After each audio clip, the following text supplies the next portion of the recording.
All right.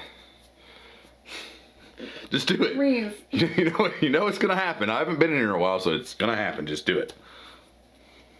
What's up, you guys? What's up, you guys? Welcome back. It's been a while since I've been here. I'm not as good at the intro. No, you're good. It was good. It's Whoa. the perfect intro because you're making fun. I deserve it. Absolutely. Okay. So, hello, welcome back. We are going to tell a story of Reece being shot. What's this wee stuff? You got a mouse in your pocket? So, Reece was shot, and we are going to tell that story. And when I say we, I mean him. And I'm just going to ask some questions that I already know the answer to along the way. So, if this is your first time on the channel, and this is the first time that you are seeing us, hello, my name is Jess. My name is Charles. This is Reece. I'm a person in long-term recovery who's been to prison, and we share crazy life stories on this channel.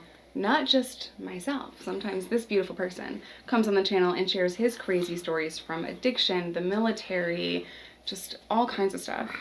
Hopefully they are educational and entertaining. It's not like Sesame Street, so don't keep watching if you think it's going on. I have not been on this camera or in this room for a while, so I'm doing my best. Okay. You're doing great.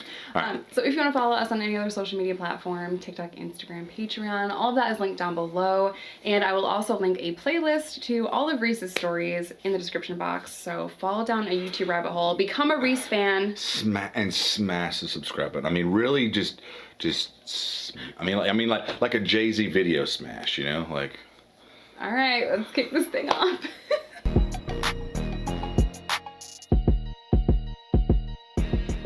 Reece is a Army veteran. He was I know this. Okay. Reece was an Army Ranger, Airborne Division, Infantry, badass, first men on the ground in Iraq. Let's throw that badass in there too. It's on the thing, you know. I have a badass badge. Goes on the uniform. It's like my wallet says "bad motherfucker," just like if you ever seen Pulp Fiction. No, it literally does. He has a ton of medals, expert marksman, all the good stuff. Yes, all of that. So we have only talked about this story together, I think, twice in 8 years. Probably. It is a very difficult one. It's a challenging story, but for me, it was very impactful in my life, and I think that it's difficult to not have a story like this and have it not change the trajectory of the way you feel about your life and the things that go on around you. A lot of the things that I do tell about the military and some of my unique experiences, I'm very grateful, bad or good, both sides. I mean, because they've shaped who I am and the way I perceive things around me. How do you think we want to start with this story about how I'm shot? Yeah. Oh, I'm shot. Reece was shot. I'm shot at close range. So just to let you know, I don't have bullet holes. They do give you body armor in the military. I'm shot in the breastplate of an IB, Interceptor body armor. So I've got a Kevlar plate front and back. You'll see them wear them in the military. You know, there's different versions of them. You know, they're different colors and things like that. But anyway, I was shot at close range with a shotgun in the center mass chest. When I say close range, probably close range, maybe 2 feet or less, with a shotgun. I don't know which gauge. If you're a hunter, don't ask. The hurt gauge, it hurt a lot. It was a hurt gauge. That's what gauge it was. I guess to start this, I'd have to describe, you know, if you've seen any kind of military movie or SWAT movie, you know, there's in close quarter combat, CQC, you have to come into doorways, which we call a breach point. And that was kind of somewhat of my job. I ran a small team.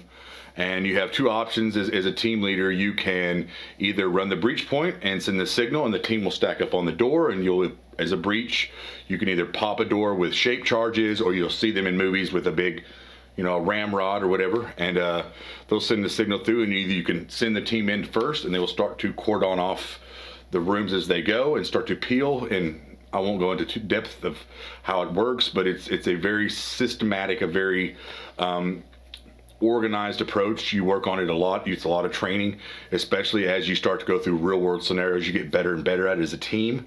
And your two options as a team leader is either to send the signal, run the breach, or go first through the door. And oftentimes when you're sent into these things, you're giving intel pack on these things. It's either a priority target, you know how many people are suspected to be in the house. I mean, they're all things that come with this, but I wanted to go first because, and it's not, you know, I've tried to describe this to her in a way that makes sense, and I hope I can kind of convey this on camera. Jessica knows me very well. It wasn't like a badass thing or a hardcore thing. I'm a control freak, and I didn't trust anybody else to move through that system or through that procedure or to come through first, because if you hesitate, if you stall, if you start to question what's going on, it begins to trap all the other people that are coming into the house or the doorway, and it becomes what they call the death funnel in the military. So as you get caught up, if somebody is slow or anything happens, everybody else stacks up on you because it's supposed to be a very fast process. And I didn't want anybody else to be in control of that. I wanted to be in control of that. And, you know, sometimes that comes with being a very fast decision maker, very quick on the trigger. A lot of these things come with experience. Some of them come very inherently. You know, a lot of people think that they can or cannot do jobs, and then they find out in real world experience, just through my observation, a lot of people think one thing of themselves and find out very differently. And it's not to say that some people don't get better, or some people maybe they learn to maneuver around themselves in the way they feel, and some never do. But that was my control thing, was I always wanted to go through first. Anyway, to our story, let's condense this. We get a pack that comes through for a house that's a priority target, and it's at night. And we go to the target house, we stage, we stack up on the door. I'm leading in first, and we go to pop the front door of this walled out structure. And what happens is the front steel pop door comes off with shape charges, and so we blow it off. As it collapses off of it, if some of you have, you know, what you may remember, like an old, like a gate door, right? Like an outside door, like it has a kind of a spring or a screen door, and you have the bars that come through it, right? Well, that was still on the inside frame after the steel door dropped off. Obviously, this was a compounded target. The shape charge pops the outside door. The inside door is still there, and as I turn to enter, I've got night vision on, and night vision distorts your depth perception. It's challenging, right? I turn very quickly and realize there's still an inside door frame with the door still on it, and what I don't realize is somebody has heard either commotion or they know that something's coming, and as I turn, a barrel comes out the middle of these, you know, this framed door, and it's a shotgun, and I take what I don't realize, I take a shot straight to the chest as I turn around. And if some people may not if anything, like if you have night vision on and there's a very large blast, a large flash of light, it will blind you. So I get hit very quickly with this, and I think, you know, the flash blinds me. The compression of the shot against my interceptor plate, my Kevlar plate, feels like I've been hit with like a horse has kicked me in the chest. Mm-hmm. And then the sound has made me deaf. My ears are ringing. So I think I'm dead. I think for a moment, which probably feels like the longest 10 or 15 seconds, I think I'm dead. And then as I start to come to, and I can hear people talking, and I'm on the floor, I realize I'm on my back and my night vision's pulled off of me, and I start to get some clarity. For about the next 30 seconds, I think I'm going to die. I think I've been shot, and I don't. Yeah, it hurts. Like I'm deaf. I think I've been shot, and I'm going to die. Right. So anyway, I don't. Obviously, I don't die. I'm still here on camera. But that was a very, you know, awakening experience for me. And, you know, and obviously we get through the house, and I'm not going to go into the detail of the target that we hit and how it transformed. I don't think it's what we really want to talk about, right? It's the experience of it happening, and then afterwards, you know, it was a very eye-opening, a very life-changing moment for me. And, you know, what happens is obviously I recover, you know, and then my plate has got my front plate has when we pull it out, has a very big compression in the center of it. It stopped the shell and the rounds. I don't know if it was a slug or, you know, I have no idea. But the compression, you can see it's collapsed the plate, and you can see I took a very big shot to the chest at close range. So I have to get a new front plate, but I kept it, and I don't know what's happened to it. I didn't bring it home. They took it from me when we left Iraq. A few weeks go by, and I start to recover, and it's cracked a couple of my ribs. I mean, obviously I don't think anything broke, but it was, you know, it was definitely, you know, it was scary. It was probably one of the scariest things that happened to me. If you look at some of the stories like Jessica said on here, and look at some of the things I've talked about, and jumping into Iraq, I got my arm caught up in a static line. I got dragged across the plane for a little bit. So this was probably my first real scary moment inside country, where I think that, you know, for about 10 or 15 seconds, I thought I was dead. I really did. And you know, obviously you think like, how could you think you're dead? Well, I did. I thought I thought this is the afterlife. I can't hear, I can't see, and everything in my body hurts. And I know a shot happened, so I thought I was dead. And then when I realized I wasn't, I thought I was about to die. And that was a very, you know, so that seems like an eternity. It probably was only a couple minutes, but it felt like this process felt very, very long for me at the time. But anyway, I recover. I get a new plate, and you know, I start to heal a little bit, and 2 or 3 weeks go by. Another pack comes down for my team to hit another house. And at this point, I have got a decision to make, and you know, obviously I'm still very nervous about this. You know, it's created a lot of anxiety for me. I have a decision to make at this point in time. When it comes down, they hand it to my team, and I know this is what I'm going to do. And you know, I pass it out, and this is what we're going to hit. And I tell my guys, this is, you know, tomorrow, 5 a.m. we're heading out. Still going to be dark, you know, and this is what we're going to do. I have a decision to make. Am I still going to go first through this door? And you know, it was a very hard decision for me. I could have sent somebody else, but I think that, you know, for me, it was still, again, a control thing. And it was a very, you know, I was very nervous about this. And as much as I didn't want to let on to everybody else, because you're still a very macho thing, and you're trying to present you know, I guess some sort of show of confidence in yourself and your team and everything that's going on around you, I still chose to go in through first. And as we go, you know, we're riding there, and I'm obviously got a very cold sweat. I kind of have a cold sweat on me right now talking about it a little bit. You know, I'm probably talking a little fast too, but I remember coming into this and thinking like, do I really want, this is, you know, I can't not go, you know what I mean? Like, and then I have to ask myself, do I not want to go first through the door? And I can't accept that decision either. So we get there, and we go through the motions. We go through everything that we know we're supposed to do. You know, we lead up half a mile inside of the house, and then we obviously walk in by foot. A team has already come before us. We're night vision on. What they do is they throw a chem light, which is, you know, an IR light, which doesn't show up unless you have night vision. They're basically marking the house. They're throwing it in front of you to let you know which target is yours. So as you start walking in, you can see the chem lights leading up to where you know you're supposed to hit, and you've got intel on this and everything else, and you've got a pretty good idea. We stack up on the house, and I remember as we were approaching this, strangely enough, you know, I think the sun's going to come up, and I think everything's going to be okay for a moment. You know, for a moment, I think like, you know, I get a little clarity, and I'm like, everything's going to be good. You know, we're not going to have any issues. And then we go to stack up, and we set the shape charges on the front part of the door to breach in. And as we stack up, and I'm thinking about it, and I'm looking down, waiting as my team is stacked up behind me, and everybody just sends up a quiet tap. Somebody just taps the back of your butt or your leg or something, and they send it up. The guy in the front, the guy that's going to go in, looks up and gives the signal. We're good to go. It means pop the door, breach the door, explode. You know, if you're hitting it with a shape charge, hitting it with a fucking thumper or whatever you're going in, that's your signal. We're all clean. And I remember sitting there looking down, thinking about waiting for that tap to come up. Also, again, I felt like the tap comes up at an eternity at this point. I feel like we're waiting at this door for forever. And I remember feeling like my feet were like sitting in cement. Like I felt like they were stuck, like they were weighted to the floor. And then I remember looking down, thinking like I had like vertigo, like, you know, that vertigo feeling, that panic attack feeling that anybody may, if you've ever had kind of a panic attack or think you have, you'll know that feeling where your heart pounds fast, but it feels like in your head it's vibrating when it pounds. And, you know, it feels like the floor looks like it's forever away, then it looks like it's close, you know, it's moving back and forth. And finally the tap comes up. Luckily enough, fortunately, like they train you to do, I go straight into what I know. I send the signal, we pop, we hit the door. And I turn immediately in, and there's a very narrow hallway. And I take what I think is probably 4, maybe 5 quick steps. And then I turn immediately into a doorway to the right.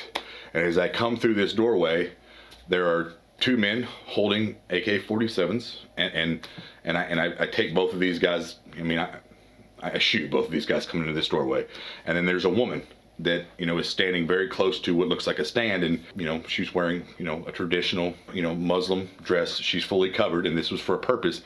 I put her down too because I see her reaching, and that's the first room I take, and then the rest of the team continues to strategically take down the room and the house like they're supposed to as I clear this first room. We brought in IED. I mean, like, if you ever seen the Hurt Locker, people that manage these things, once we realized that was what was in the room, we call these people in, and I don't know if she would have reached it, if it would have popped or not. Maybe it would have. Like I said, we didn't ask, and I'm probably pretty sure if they'd had it on her, it was ready to go. It was armed. But I remember after all this goes down, and later we come back and it's all over, and I'm sitting, on this rooftop of our compound, and I'm by myself. I really start reflecting back on, how this all went down, and, it starts to kind of occur to me, that, if I would not have made the decision to go in first like I did, and I sent somebody else that was unexperienced, that was maybe a little slower on the trigger, somebody that would have been hesitant because they were used to me going in first, that could have gone very, very differently for all of us. And if maybe an extra second or two had gone by, she would have reached that detonator, or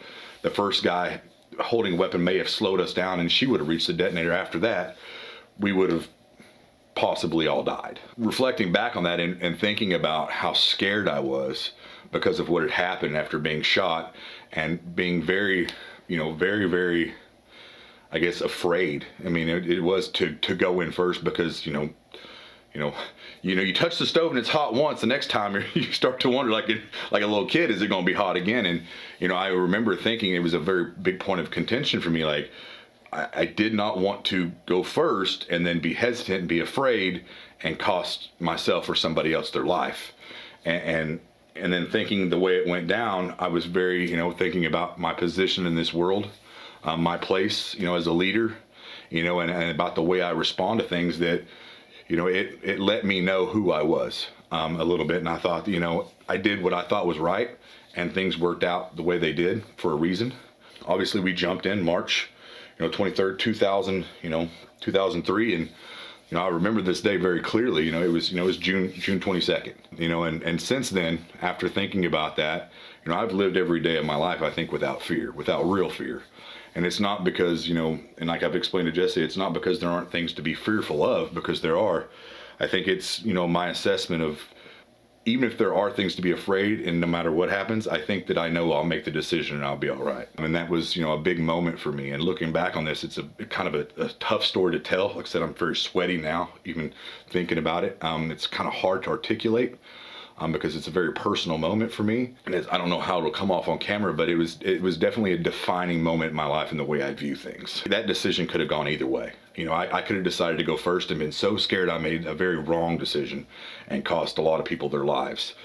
At the same time, I could have been afraid and decided to not go first and also cost a lot of people their lives. For me, when I think back on that and realizing I made the decision I did and it all turned out the way it did, it told me a lot about who I was and my place in this world, and I think taught me a lot about real leadership. And I think the way I view that and the way I've carried that in my life ever since has been something I think people that around me have probably recognized, and they just haven't realized that's how it happened. Is that the story you wanted? I know it's a challenging story, it's not a fun story. Yeah, my whole back's sweaty, isn't it? Yeah. It's a tough story to tell, especially when a lot of people are going to hear it, because it's not a fun story, but it's an awakening story. It's kind of a life-changing story. And when I talk about living without real fear, it's because you think about it like, no matter what happens, I know I'll make the right decision and everything will be okay, like it's supposed to. That's a very difficult thing to come to, because it doesn't come easy. You don't get through those moments. You see, those aren't easy awakenings. Those are challenging moments in your life. And I think that everybody has those, and everybody's forced to, I guess, at some point make these decisions. And how you decide what to do and, the kind of person you are is what will define you, for the rest of your life. We all, life's about choices, and we all have to live with those. So okay. I'm okay. Have to wipe a little cool, nervous sweat off the brow. So. I mean, this, not only is this a really difficult story for Reece to share, it's a story about a war that has a lot of criticism, even from us. Mm-hmm. It's not a war that we agree with, but he's a soldier. He didn't make those decisions. He volunteered to defend this country at a time of war. And I think people get that confused when soldiers tell stories. You know, he put his life on the line for our country, and that should be respected. So, especially I think it's difficult when people tell difficult stories about taking other people's lives in a scenario like that, because people think like, well, you just said that so you said that so easily. And I've told Jessica, I said, eventually you come to the realization that the only thing you care about is just coming home, and you care about the people next to you and your friends and the guys that you're experiencing this. They have to come home, and you get to a point where you realize you will do whatever is necessary to make sure that happens. And everything else is a very distant second. And that's either you either get there or you don't. And I don't know how else to explain that to somebody. To those wondering why you would shoot a woman, in shooting that one person, the lives that you saved, how many would you say? I mean, because if she probably the 4 or 5 behind me. And then you have to also obviously think about the children above us would have died too. I mean, but they were their children, I assume, right? But I mean, that is who you're fighting. They're willing to blow themselves up, and if she was willing to blow herself up and the children in the room or in the house, what decision is there? Yeah. I mean, is there a decision? Is there hesitancy? Because if there is, you've got a real problem in that scenario. And you ask why. Well, because the 2 guys standing next to her were armed and very hostile in the 2 seconds that I came through that door, because they heard it pop and they knew somebody was coming in, and they knew it was bad and they knew what they were doing.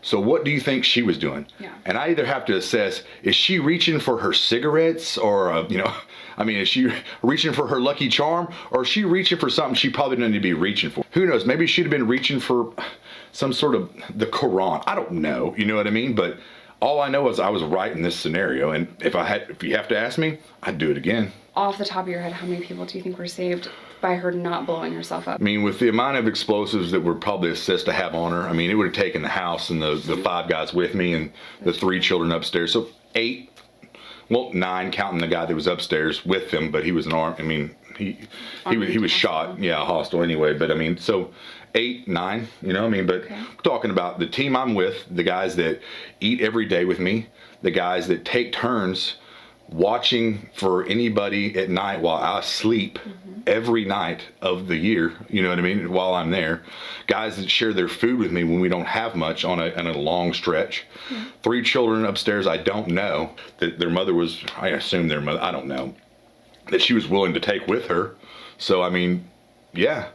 Like I said, again, was it the right decision? Absolutely. I'd make it again any day. And that's the hard question. Yeah, I don't feel bad about that decision at all. Was there any other way? Could you have gotten across the room, put her down, while at the same time securing that room and making sure your men were safe? Could you have done all of that in that amount of time? Gotten across the room, gotten her down, making sure that there's no funnel of death, I'm going to answer your question the best way that I know how to, in my position, from the guy that was there, and that was through the door first. Is there a possibility that could have happened? Yes. Is there also a possibility that those extra 2 seconds could have cost everybody their lives? Yes. The amount of time I had to make that decision were fractions of a second. Yeah, you're not doing long division. Yeah. Calculate this. I get it. I did, within fractions of a second, I assessed the determination of what was the best way to handle that and potentially save the most amount of lives I could. I had to choose. Yes. Was there another choice? Yes. Would it have been possible to have not shot her and saved everybody's life? Potentially. I'm not doing long division. Just the best way. In fractions of a second, I had to assess, do these 2 seconds really matter? And I decided that they do. It's very easy to place judgment and criticism on the soldiers that fight the wars for their country. But I just want to gently ask you to not judge Reece and be shitty, because I think he's a hero. So do some other people too. It's you can ask, but people are allowed to make their judgments, and they can have their position. And if you want my personal opinion, you can always revert to A Few Good Men, Jack Nicholson when he's on the stand. go to that quote. Like, he's like, you want me on that wall. You need me on. I mean, somebody's got to be on the wall, man. And whether you think when people sign up, they give you and they swear you in, they give you the soldier's oath, the same oath they've been giving people for 100, 200 years, right? Since the creation of the U.S. military. It doesn't say, I volunteer to only go for just causes, for things that are sociably acceptable. You say, I'm signing up to be a soldier, and I will do what is ever necessary and deemed necessary at the moment, and I will follow those orders without question. And that is what and if you don't understand that's what you're signing up for, don't sign up. You weren't drafted. I feel bad for the guys that were drafted and judged. Could you imagine? I cannot even wrap my head around the guys that were drafted and they came home to the judgment they did in Vietnam. I cannot even begin to fathom the amount of mental stress and the state of what those people dealt with, those soldiers dealt with. I can't even begin to understand that. There's just no way. Did you ever see someone shot going through a door like that before? No. Mm-mm. Shot at, but not close range? Not close range, yeah. Most of your firefights are very, very fast. They're at range. Mm-hmm. I can say that, even, inside of a close quarter like that, even most of your shooting is still very controlled and very short burst. And you say, never seen anybody shot close like that. Yes, but it wasn't anybody from the U.S. military. It was none of our guys. I'm saying like going through a door. No. Was anyone on your team shot before that day? No. Oh, no. Obviously Kosovo, and other things like that are at longer ranges because you're not in an urban environment. So a lot of those exchanges are at distance, hundreds, 200s, 300s yards. Meters, if you're a military guy. Yards is easier for people to understand on camera, but it's a meters thing if you're in the military. And the rest of the world. On the metric system. But no, that was the first time I think that, and obviously everybody else around me, I was pulled out of that doorway and the rest of the helmet, I was taken out on my back. I didn't recover from that until the next day. I didn't get up from that. I was on my back the rest of the night after they ripped everything off me. So I have no idea what happened to the guy that shot me.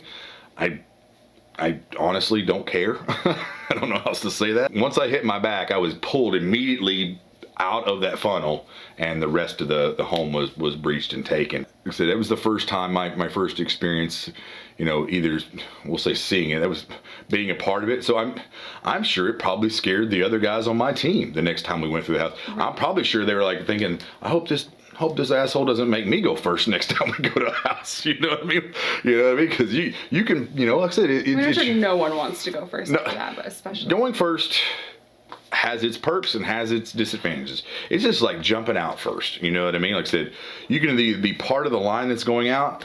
I've jumped out first I was first out the door in Kosovo.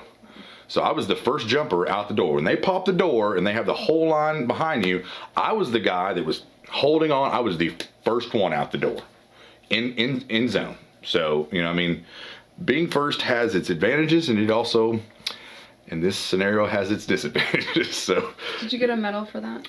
What?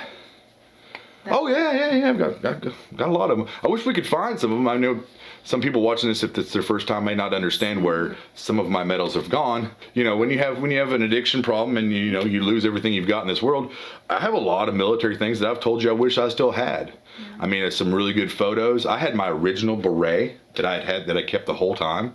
You do have your boot. I have my boot. I lost a lot of things. I don't have my Bronze Star. I don't have my original airborne wings. The ones you have that have the star on it are not my original award. Really? No, they're because you get like a thing that you don't wear. Yeah. I mean, there's a lot of things that I lost. And my dog tags. I don't have my original dog tags. I don't have none of it. I mean, when I lost everything due to my addiction and my my life falling apart, I lost a lot of really good things that I wish I'd been able to keep with me, and it's really sad. Ultimately, I do have the stories, and I do have what I can share with people, and I hope that a good part of me would love it at some point to be more integrated with, maybe some VA, what do they call those, groups or, social programs. That I could probably do more to help with people like that. I'm not much of a, Jessica's she's the crusader. I'm not very much, but I would be more passionate about helping veterans, because I think there's an enormous space for that, an awareness that people, I think, don't understand doesn't exist. And that's very sad, and it's very detrimental to the people that have given a lot to this country that I think are owed some give back that potentially isn't happening, or I know isn't happening. There's probably some space for me to, with the things that I've lost and all the things that would make me feel good to show off. I don't have any of that, but I do have, like I said, the stories and some experience and some of the things that I know I could probably pay it forward on. So that, potentially would be something I could do instead of just talking about on camera. So I still think that this has value. I think it has value. I mean, you got a big enough platform. I hope people get that. And if I can throw it out there, if you've got questions and you're a veteran and you want to throw it in the comments, I'll try to monitor the comments on this video. And if I can respond and do anything I can to point you in the right direction or give you the right resources, I will, because there's probably a lot more out there than you realize. And I've worked the system and seen a lot of red tape. And I mean, there's an awareness out there that I think people realize doesn't exist. And veterans they're hurting, they're missing out. And I think that's wrong. Actually, I'm really glad that you said that, because we can do a whole video on how to maximize the benefits that you are entitled to as a veteran. Yeah. We know a lot of good ways, so we should do that. And it's not taking advantage of. You're owed this. This is that you were owed these benefits for serving your country in whatever capacity you served it. Yeah.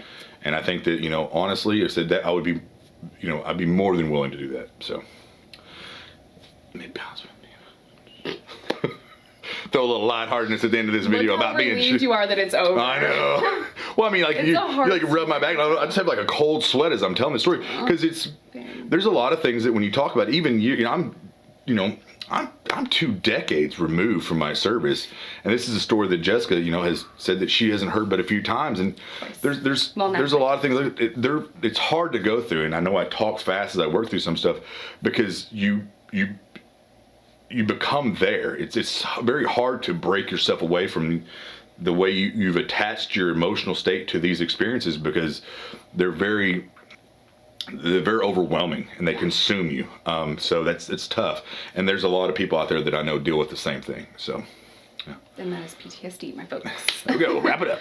All right. Again, I'm going to leave Reese's playlist in the description box of this video. Subscribe if you have not done so already, so that you can see more videos. So you look bigger. Yeah, so look a little big. No, she always shrinks me out of the screen. Yeah. She sits right at the end. Emma's, about to lean on. Yeah. She's not taller than me, I swear. We're both short. Yeah. It's not fun. Okay. So yeah, subscribe and shit, and I'll leave Reese's playlist and thing, and we're gonna do a follow-up video on how to help veterans. That's a really important. It's a great video. I don't know how we haven't done it yet. Yeah. You should probably be mad at me for not doing it sooner. But it's happening. Yeah. And if you've made it this far, we appreciate you. Thank you for watching. Thank you. If this is I don't know why we're clapping. Sometimes I clap when I'm on the toilet. Syncing the audio, or I feel like I'm rubbing my hands a lot during this story. It's a nervous rub. Like we're Boy Scouting my way through this. Okay, go ahead.